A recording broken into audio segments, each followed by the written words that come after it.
எப்பா திருவேட்டி உடைய ஐயனாரே, எங்க எல்லாத்தையும் காவகாக்கிற உனக்கு இன்னைக்கு நான் காவலாம். அது சரி, ஊர் வழக்கம்னு ஒன்று இருக்குல்ல, வீட்டுக்கு ஒரு ஆள் கோயிலை காவகாக்கணும்னு. அந்த கடமையை நம்ம தானே செஞ்சாகணும். என்ன நாய் நாகசுரம் வாசிக்குது, நரி ஒத்துதுது, தவளையெல்லாம் டவுனு வாசிக்குது. ஏன் இப்படி திரும்ப திரும்ப கத்தி பீதியை கிளப்புதுங்க? எவனும் வர்றானா? அட கடம்பே, என்ன தங்கன்றமா சாப்பாடு? நான் கூட இது கத்துறதை கட்டுவிட்டு திருடங்கடை எவனு வரானான்னு நினைச்சேன்டா. வந்துட்டோம்ல. யாரா வந்திருக்கா? திருடங்களே தான் தெனாலி. எறா கம்ப, அவங்க கையில கோடாரி இருக்கு. அப்ப வேணாண்டா. இப்ப எப்படி சமாளிக்கிறது? உண்டியல் நிறைஞ்சு இருக்குடா. எப்பா எப்பா என்னப்பா பண்ண போறீங்க? உண்டியல உடைக்க போறோம். எப்பப்பா இது ஐயனார் சொத்துப்பா, இத பாதுகாக்கிறதுக்கு தாப்பா என்னைய காவலுக்கு போட்டிருக்காங்க. டேய் முதல்ல உன்னை பாதுகாத்துக்கோ. எப்பா கையெடுத்து கும்புறப்பா, வேணாப்பா கோயில் சொத்தை திருடாதீங்கப்பா. இங்க பாரு, திருடுங்க திருடும் போது தடுத்த காவக்காரங்க கதியெல்லாம் என்ன இருக்குன்னு தெரியுமில்ல.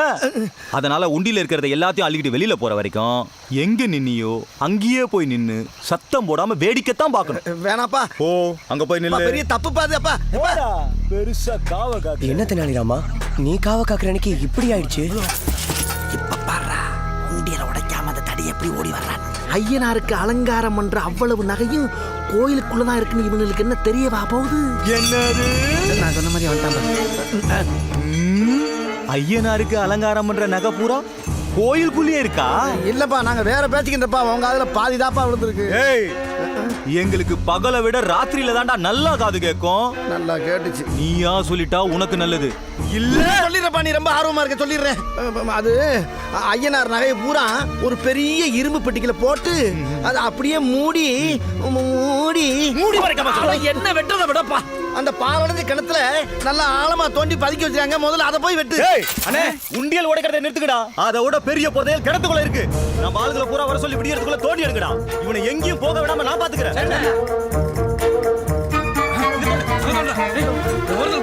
ஏங்க, உங்க கூட வந்தாலும் பூரா உங்களுக்கு நம்பிக்கையான ஆளா?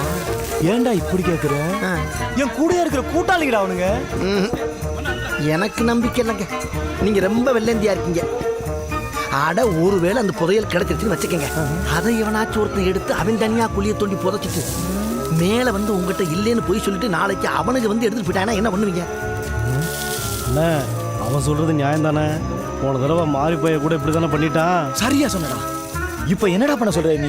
நீங்க இறங்குங்க, அப்பதான் வேலை வேகமா நடக்கும். வர வேண்டியது சீக்கிரம் வரும். அதுவும் சரிதான். ஏய் ரெங்கா, அவங்கள ஜாக்கிரதையா பாத்துக்கோ. பாத்துக்குவாரு. உங்களை எங்கேயும் உட விடாம பாக்குறதாண்டா ஏன் வேலை.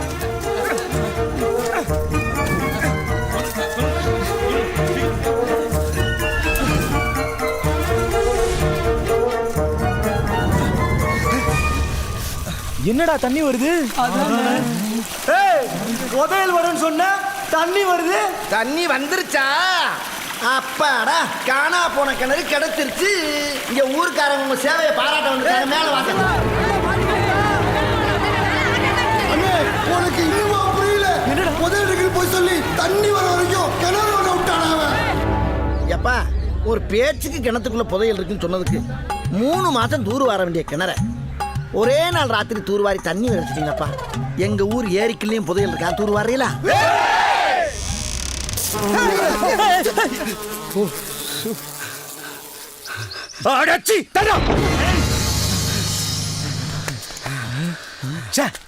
தப்பிச்சுட்டான்டா அவன்.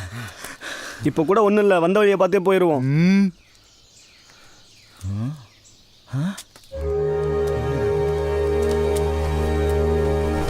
என்னை தீண்டாதே, மீறினா பின்பக்கம் பார்க்க. டேய் என்னன்னு பாரு. டேய் என்னன்னு பாரு. டேய் என்னன்னு பாரா. டேய் என்னன்னு பாரு. ஏன் தான் இப்படி பயந்து சாகுறீங்களோ? என்னடாச்சு? அண்ணே, கதவை யார தப்பா போட்டா என்ன? அண்ணே, நம்ம மறுபடியும் அவங்ககிட்ட ஏதோ மாட்டிட்ட போல தோணுதுண்ணே.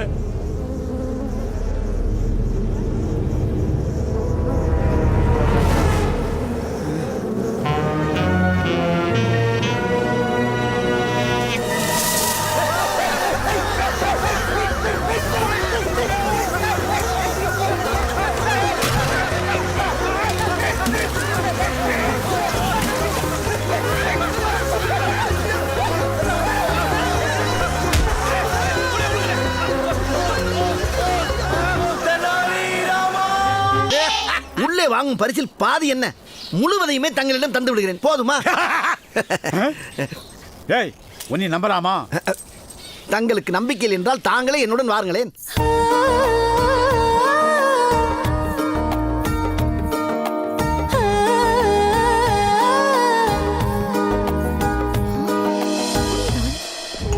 வணக்கம் அண்ணா.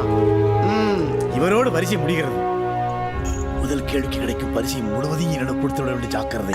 நீ போகலாம் மன்னா. நீங்கள் சென்று ஓய்வெடுத்துக் கொள்ளுங்கள். இன்று தேர்வு முடிந்து விட்டது. ஏன் இந்த அவையில் கேள்விகளுக்கு பஞ்சமா அல்லது கேள்வி கேட்பவர்களுக்கு பஞ்சமா? நிறுத்து உன் பேச்சை.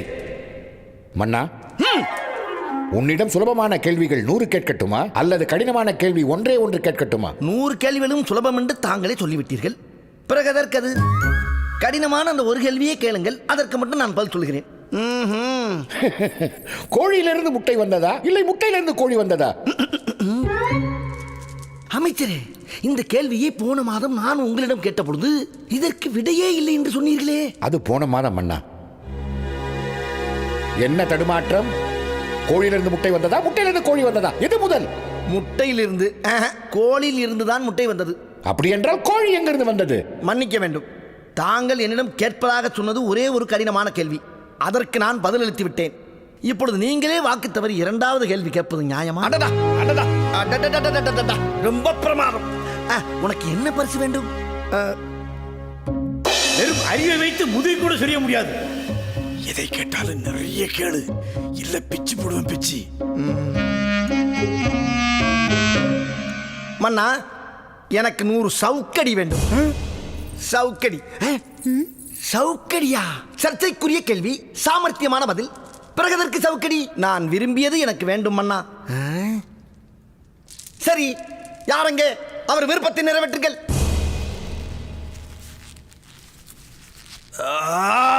மன்னா, ஒரு சிறிய வேண்டுகோள்.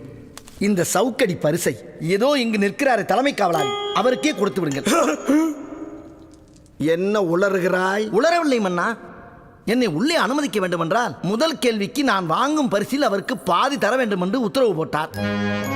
நான் முழுவதையும் தருகிறேன் என்று அவருக்கு வாக்களித்து விட்டேன். அதை தரவில்லை என்றால் அவர் மனம் புண்படாதா? பரிசில் பாதி கேட்டாயா? ஆமா மன்னா. முழுவதையும் தருகிறேன் என்று சொன்னாரா? சொன்னார் மன்னா. அப்படி ஆகட்டும், ஆகட்டும்.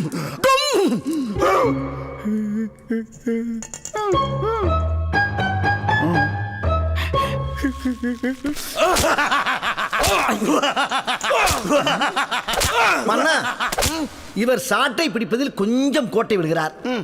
ஆகையால் எப்படி அடிக்க வேண்டும் என்று அடித்து காட்ட எனக்கு அனுமதி வேண்டும் மன்னா. ஐயா,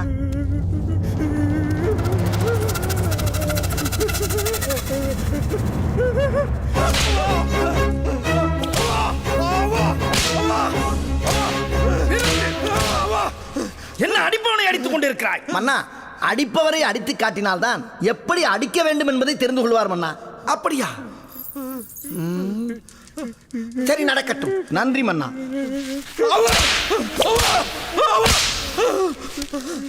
இதே அவ்வா இங்கு கேட்க வேண்டும். இல்லை என்றால் மீண்டும் பயிற்சி அளிக்கப்படும். மன்னருடைய அனுமதியுடன். இனி பயிற்சியே வேண்டாம் ஐயா. அவனை இப்போது எப்படி அடிக்கிறேன் என்று பாருங்கள். ஏதான் ஐயா, சற்று நகர்ந்து விட்டேன் ஐயா.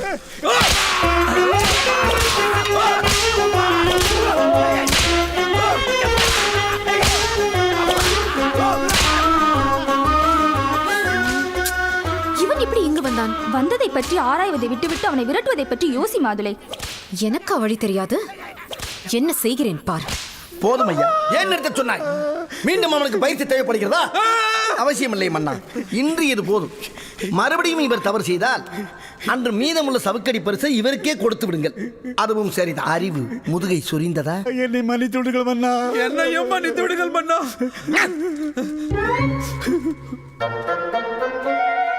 இப்பொழுது என் கேள்வி. அவசியமில்லை. இவரை நம் நவரத்ன அமைச்சரவையில் ஒருவராக சேர்த்துக் கொள்ள முடிவெடுத்து விட்டேன். அவசரமான முடிவு. அப்படி என்ன இவன் சாதித்து விட்டான்? இன்னும் அவன் என்ன சாதிக்க வேண்டும்? என் அவைக்குள்ளே வந்து பரிசு என்ற பெயரில் சவுக்கடிக்க அனுமதி வாங்கி அதை என் காவலாளிக்கு என் கண் முன்னையே தந்திருக்கிறான் என்றால் இவன் சமயோஜித புத்தி உள்ளவன் என்றுதானே அர்த்தம் என்று நீங்கள் கருதுகிறீர்கள் மன்னா. நான் கருதவில்லை. நான் கேட்கும் கேள்விக்கும் இவர் பதில் அளித்து விட்டால் இவர் சமயோஜித புத்திசாலி என்று நானும் ஒப்புக்கொள்கிறேன். மன்னா, அவருடைய கேள்விக்கும் நான் பதில் கூற விரும்புகிறேன். நன்றி மன்னா. எனக்கு தெலுங்கு, தமிழ், கன்னடம், துளு, மலையாளம், மராட்டி, சமஸ்கிருதம் ஆகிய 7 மொழிகள் தெரியும். இதில் எது எனது தாய்மொழி என்று உன்னால் கண்டுபிடிக்க முடியுமா? முடியும். முடிந்தால் கூறு பார்ப்போம். உமது தாய்மொழி தெலுங்கு. சிக்கி கொண்டான் மன்னா. என் தாய்மொழி தமிழ்தான் என்பதை தாங்களும் அறிவீர், இந்த அவையோரும் அறிவார்கள். என்ன போட்டியாளரே, முதல் கேள்விக்கு சாமர்த்தியமாக பதில் கூறிய நீ இந்த கேள்வியில் சரிந்து விட்டாயே. இல்லை மன்னா, உறுதியாக சொல்கிறேன், இவருடைய தாய்மொழி தெலுங்குதான். இல்லை மன்னா, தமிழ்தான். தெலுங்குதான். தமிழ்தான். தெலுங்குதான். தமிழ். தெலுங்கு. தமிழ். தெலுங்கு. மன்னா, என் தாய்மொழி தமிழ்தான் என்பதை நான் அடித்து கூறுகிறேன். மன்னா, இவருடைய தாய்மொழி தெலுங்குதான் என்பதை நானும் அடித்து கூறுகிறேன். தேவுடாவா? அப்படி என்றால் உன் தாய்மொழி தெலுங்கா? சுந்தர தெலுங்கை தாய்மொழியாக கொண்ட நீ மந்திரி பதவிக்காக அதை மறைத்துவிட்டு இத்தனை காலம் நாடகம் ஆடி இருக்கிறாயே, நீ குஷிக்குள்ளியாது. சமச்சண்டி பிரபு. நீ சமைத்தால் என்ன, சமைக்காவிட்டால் எனக்கு என்ன? மன்னா, சமச்சண்டி என்றால் மன்னியுங்கள் என்று அர்த்தம். பேசாதே கூச்சண்டி. மன்னா, நாங்கள் ஏற்கனவே சொல்லியிருந்தபடி சீன தேசத்துடன் நாம் செய்து கொள்ள வேண்டிய வணிக தொடர்பு ஒப்பந்தத்தில் தாங்கள் கையெழுத்திட வேண்டுகிறேன். இதை பற்றி நான் ஆலோசிக்க வேண்டியது வெளியுறவுத்துறை அமைச்சர் தெனாலிராமனிடம் தானே. எங்கே தெனாலி? மன்னிக்க வேண்டும் அரசே, சொல்கிறேன் என்று தவறாக எண்ண வேண்டாம். தெனாலிராமனும் அவைக்கு புதிது. அதை இதை சொல்லி தங்களை மகிழ்த்து பயனடைகிறாரே தவிர ஆக்கப்பணியில் அக்கறை கொள்வதாக தெரியவில்லை. அருமையான விமர்சனம், கடுமையான சிந்தனை. என் வளர்ச்சி மீது எவ்வளவு அக்கறை! தாங்கள் எப்பொழுதும் இதையே தொழிலாக செய்யுங்கள், உங்கள் வாழ்க்கை மென்மேலும் விளங்கும். வாழ்க மன்னர், வளர்க நம் திருநாடு. வணக்கம் அரசே. தெனாலிராமா, ஏன் இந்த காலதாமதம்? நகர்வலம் சென்று மக்களை சந்தித்து விட்டு அரசவைக்கு வரும் வழியில் ஒரு குழந்தை அழுது அடம் பிடித்து என்னை பாடாய் படித்து விட்டான். அவன் அழுகையை அமர்த்தி விட்டு வருவதற்கு சற்று தாமதமாகிவிட்டது. என்னது, குழந்தையின் அழுகையை அமர்த்தியதால் தாமதமாகிவிட்டதா?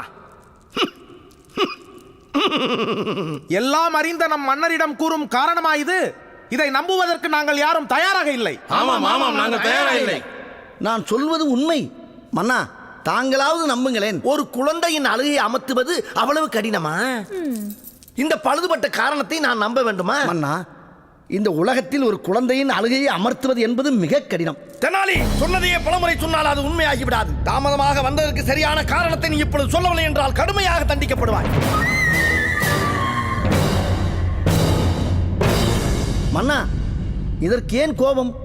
வேண்டுமென்றால் ஒன்று செய்யுங்கள், நான் குழந்தையாக மாறுகிறேன், நீங்கள் இந்த குழந்தையின் அழுகையை அமர்த்துங்கள், பார்க்கலாம்.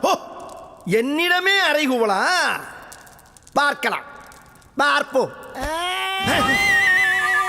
என்ன திடீரென்று கீழே அமர்ந்து அழுகிறான்? என்ன நடக்கிறது இங்கே? என்ன மன்னா, எங்கள் அனைவருக்கும் 52 குழந்தைகளை அள்ளி கொடுத்தவர் நீங்கள். இது கூடவா தங்களுக்கு தெரியவில்லை? அவன் குழந்தையாகவே மாறிவிட்டான். ஓ, மாறிவிட்டானா? குழந்தையே, ஏன் அழுகிறாய்? உனக்கு என்ன வேண்டும்? எனக்கு ஒரு பானை வேணும். பானையா? யார் அங்கே? குழந்தைக்கு அழகான பானை ஒன்றை கொண்டு வாருங்கள்.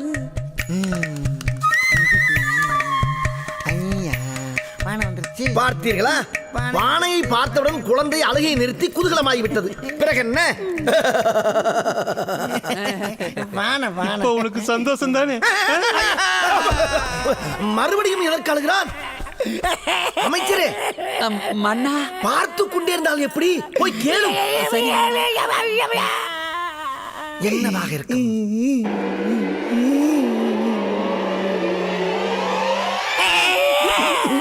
குழந்தாய், ஏன் அழுகிறாய்? எதற்கு அழுகிறாய்? மாமாவிடம் சொல்லு. தாடி உனக்கு பிடித்திருக்கிறதா? மன்னா, தாடி மன்னா. திமிரு பிடித்த குழந்தையாக இருக்குது. தாடி கையோடு வருவதற்குள் ஓடிவிடையா?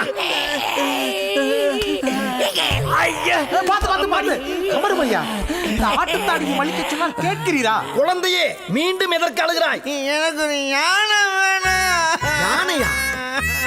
சரி, வெளியே நிற்கின்ற நமது பட்டத்து யானையை உள்ளே அழைத்து வாருங்கள். உள்ள பெரிய யானை. யானை, யானை.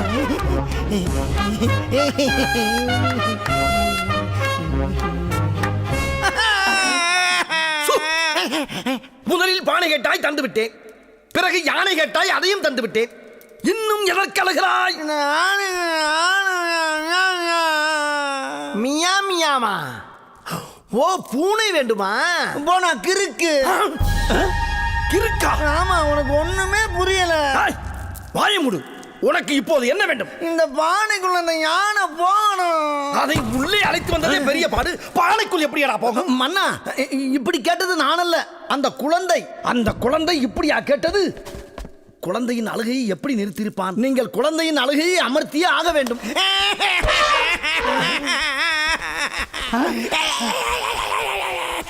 அடடா, இது பெரிய அகராதி பிடித்த குழந்தையாக இருக்கும் போல இருக்கிறது. அமைச்சர்களே, கேட்டீர்களா? யாராவது குழந்தையின் அழுகை நிறுத்த வழி சொல்லுங்க. நான் சொல்லுகிறேன் மன்னா. சொல்லும் ஐயா. இந்த யானை அளவிற்கு ஒரு பானையை செய்து இந்த யானையை பானைக்கு நுழைத்து விட்டால் வேலை முடிந்தது. வாயை மூடும் மண்டூகமே. இதை சொல்ல ஒரு அமைச்சர். தெனாலி, நிறுத்து, எழுந்து உட்காரப்பா. நான் ஒப்புக்கொள்கிறேன் ஐயா, உன்னுடைய தாமதம் நியாயமானதுதான். உன்னை மன்னித்து விட்டேன், போ. இப்பொழுது புரிகிறதா அந்த குழந்தையிடம் நான் பட்ட பாடு என்னவென்று? சரி, அந்த பானைக்குள் யானை.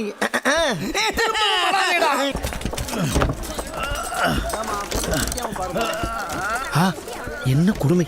நாம் ஆளும் நாட்டிற்குள் ஒருவன் இவ்வளவு மூட்டைகள் இழுப்பதா? பாவம், நாம் போய் உதவி செய்வோம்.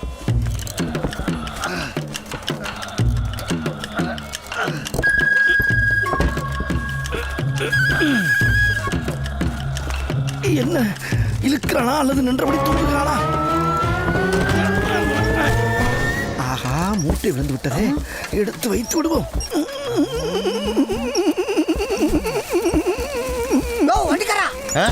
மூட்டை ஒருத்தன் களவாண்டு போறாங்க.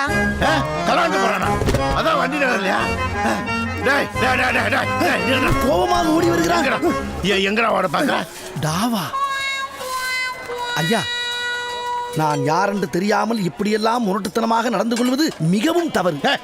பார்த்தாலே தெரியுதடா, நீ ஒரு மூட்டை திருடன்னு. மூட்டை திருடனா? ஐயா, நான் உமக்கு உதவி செய்ய வந்தவன். நான் உதவி பண்ண சொல்லி கேட்டானே, நான் கேட்காம எதுக்கு உதவி பண்ற? நீ கேட்காமல் செய்வதற்கு பெயர் தானையா உதவி? உதவி செய்யத்தானே வந்த, அப்புறம் என்னை பார்த்தோன்னு ஓடுற? அதுவா? நீர் போட்ட சத்தத்திலும் வந்த வேகத்திலும் இங்கு ஏதாவது அசம்பாவிதம் நடந்து விடுமோ என்று நினைத்து ஓடினேன்.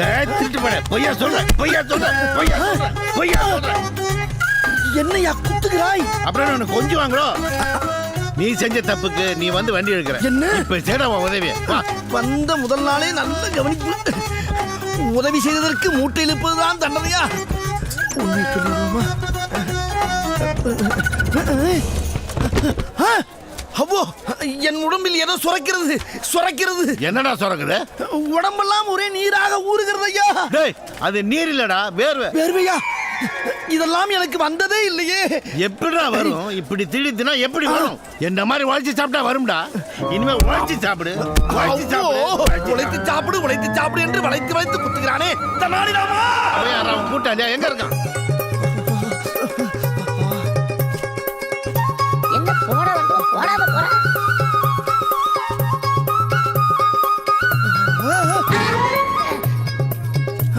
என்ன வருவோர் போவோர் எல்லோருமே காலுக்கு கீழே வராகனை வீசிவிட்டு போகிறார்கள்.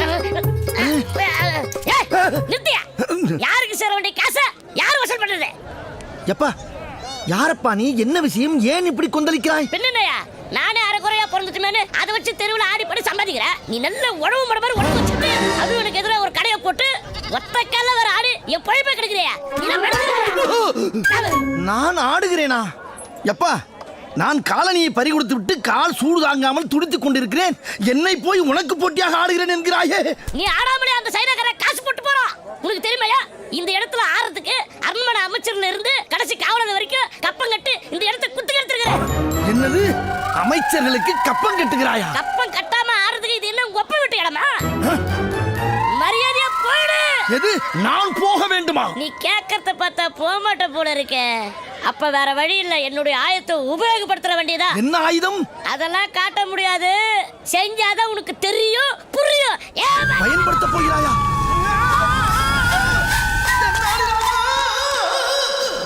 ஆரம்பமாகட்டும் அவை. இன்று நாம் அலச வேண்டிய துறைகள் எவை எவை? சிறைத்துறையும் கல்வித்துறையும் தான் இடைக்கால அரசரே. என்னுடைய முதல் கோரிக்கை, பாடசாலைகளில் ஆசிரியர் பணியிடங்கள் காலியாக இருப்பதால் அதை உடனே நிரப்ப ஆவண செய்ய வேண்டும். அதற்காக ஆகும் செலவு 80,000 வராகன்கள். ஓஹோ. தாங்கள்? தெனாலிராமா, சிறப்பு அரசே, கைதிகள் அனைவரும் வாரம் 2 முறை அசைவத்தை ஒரு பிடிபிடிக்க ஆசைப்படுகிறார்கள்.